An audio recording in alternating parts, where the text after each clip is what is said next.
everybody, it's Gail, and I have new socks. These socks are from a 1970s pattern, British pattern, and they have this great repeat to get like this lacy look, which makes them pretty easy, honestly. And I had a lot of fun with them. I had a bit of a problem when I first started on them because they gave me the hook sizes. Like, they had a chart showing the old UK sizes, the new sizes, the US sizes, and like, so thank you for that. But then I had to take that, because none of those were in millimeters, and compare them to my own conversion charts that I have gotten from various sellers on Etsy to go along with my vintage patterns. And so I had to literally guess at what size I was supposed to be using for the smaller hook, because you use a smaller hook and a larger hook to get the size difference, and they fit, so I did it.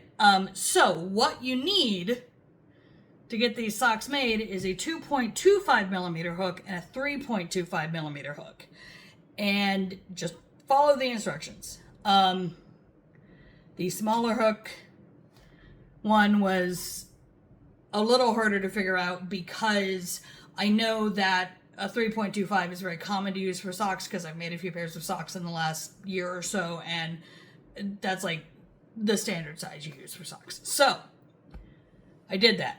Here it is. And the other one. And now in the pattern photo, they're pulled all the way up to the knees because they're supposed to be knee socks. I don't have 1970s calves, and also I think these are probably for teenagers, and I definitely don't have teenage calves. So mine look like this, which I love. If you were not around during the slouch sock era, you missed out. It was super fun. And so any chance to relive that, I take. So this yarn, I wish I could give you information about where to go buy this yarn, because I love it, but I can't, because this sock yarn, it is a Merino Nylon Cashmere blend, and I can only get it once a year at Emerald City Comic Con. There is a couple there who runs a booth on the exhibitor floor for, I genuinely can never remember what they're actually there for. I think it's miniatures and like painting miniatures, like that's a big thing. And I think they might have a game store.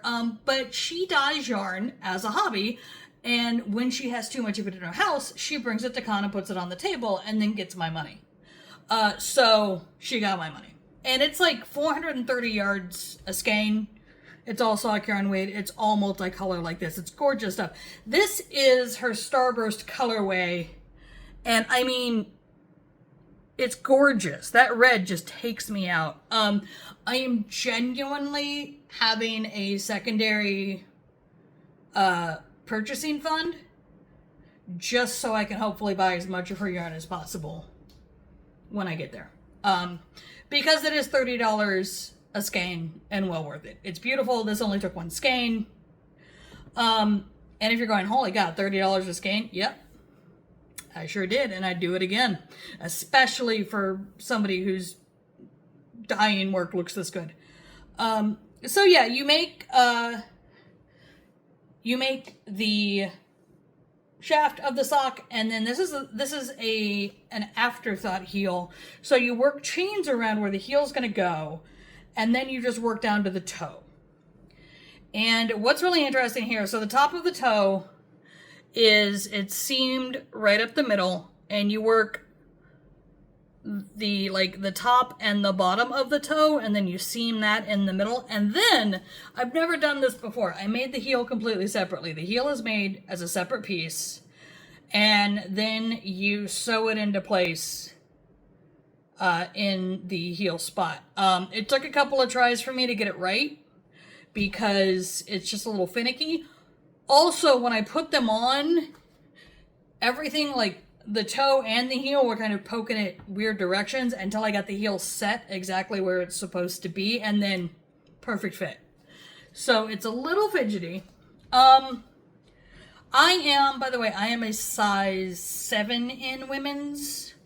Just to give you a sense of what size these socks are, I made them exactly to pattern. But the thing about it is, when you're dealing with socks, you can always add more rows at the toes to have more space for your foot if you have a larger foot than I do. Yeah, I love these. I can't wait to wear them more. We are, as I'm filming this, we have been in Pittsburgh for, I think, 3 weeks, maybe a little more. And it hasn't gotten cold yet. It's almost the end of September, so it's coming, and I have these little socks. What I like to do with crochet socks, by the way, if you don't wear them a lot, I do like to wear them with like a really thin sock underneath, just because that way the patterning going on the socks doesn't press directly into my feet. And I've worn these without doing that, and they're comfortable, but I just like having that little extra layer of protection. Like, just get like those really, you know, those like goofy socks you can always get at the checkout that are like that kind of thin nylon, like that would work. One of those like no-show socks that you wear with heels, that would also work. I like doing that just because it gives me a protective layer against if the stitches are slightly uncomfortable. So that is my tip on that. So did I forget if I mentioned it was British? It's British.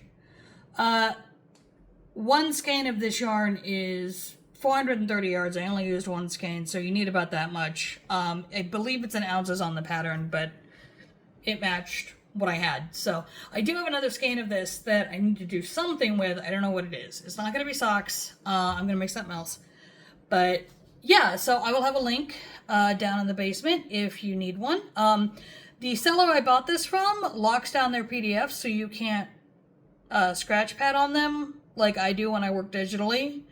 But, I mean, one, if you're printing, who cares? You can mark off whatever you want. But just an FYI, if you, like me, work digitally a lot and, like, use various programs to be able to cross stuff out on a pattern as you go.